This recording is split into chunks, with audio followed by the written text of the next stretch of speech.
एउटा एयरपोर्ट बनाउँदाखेरि 10 अरब लुणाउने भनेपछि त त्यो बाहिरकाले खाएछ। तपाईँहरू खुरु संविधान संशोधन गर्ने, राष्ट्रलाई अरू डेलिभरी दिन्छौँ भनेर आउनुभएको नि दुई ठुला पार्टी मिलेर भटाभट हाम्रा मुखमा बिर्को लाग्ने गरिकन काम गर्नुहोस् न। केले रोकेको छ तपाईँहरूलाई? आएका दिनदेखि कुलमानजीलाई झम्टाउनु भयो, हुँदा त्यसको पराकाष्ठ त अहिले आफ्नै मन्त्रीलाई समेत बर्खास्त गर्नुभयो।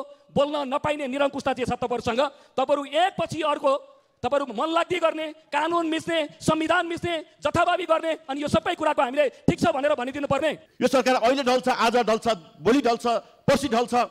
अब सरकारको लामो आयु छैन जस्ता विभिन्न ढङ्गले जिम्मेवार तहमा रहेका नेतृत्वबाट अभिव्यक्ति दिने कुराहरूले आम जनतामा एक किसिमको अनिलता सिर्जना गर्छ।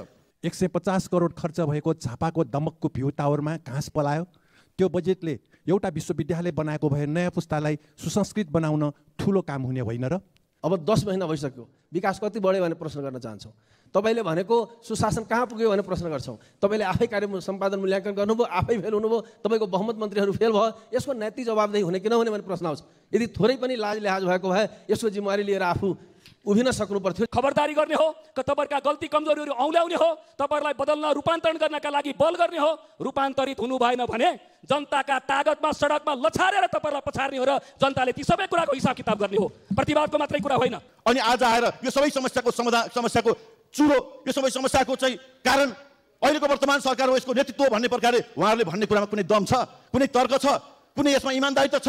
प्रधानमन्त्रीजीको बेडरुमसम्म बिचौलिया पुगिरहेको सत्ता पक्षकै एक नेताको भनाइबारे सरकारले स्पष्ट पार्नु जरुरी छ। यस्तो कर्मचारीलाई कन्ट्रोलमै राख्न नसक्ने प्रधानमन्त्रीले सुशासनको कुरा गर्ने कसरी पत्याउने? सभामुखज्यू, आज हामी हेरिरहेछौँ प्रधानमन्त्रीजीकै पार्टी सडकमा तमासा गरिरहेको छ। प्रधानमन्त्रीजीले कानुन मान्नुहुन्न। गणतन्त्र चाहिन्न, लोकतन्त्र चाहिन्न, राजतन्त्र भएपछि देश फेरि चाहिँ स्वर्ग हुन्छ भनेर यस खालका झुटको खेती जुन भइरहेछ, हामी सत्तापक्षी हो कि चाहिँ प्रतिपक्षी हो भन्ने पनि हामी छुट्याउन नसकिरहेको अवस्था, एउटा विडम्बनापूर्ण एउटा चाहिँ अभिव्यक्तहरू देख्दा तपाईँको चाहिँ नि एउटा विभिन्न खालको चाहिँ नि एउटा भ्रम सिर्जना गर्ने खालको जुन खालको कामहरू हामी जिम्मेवारबाट भएको छ।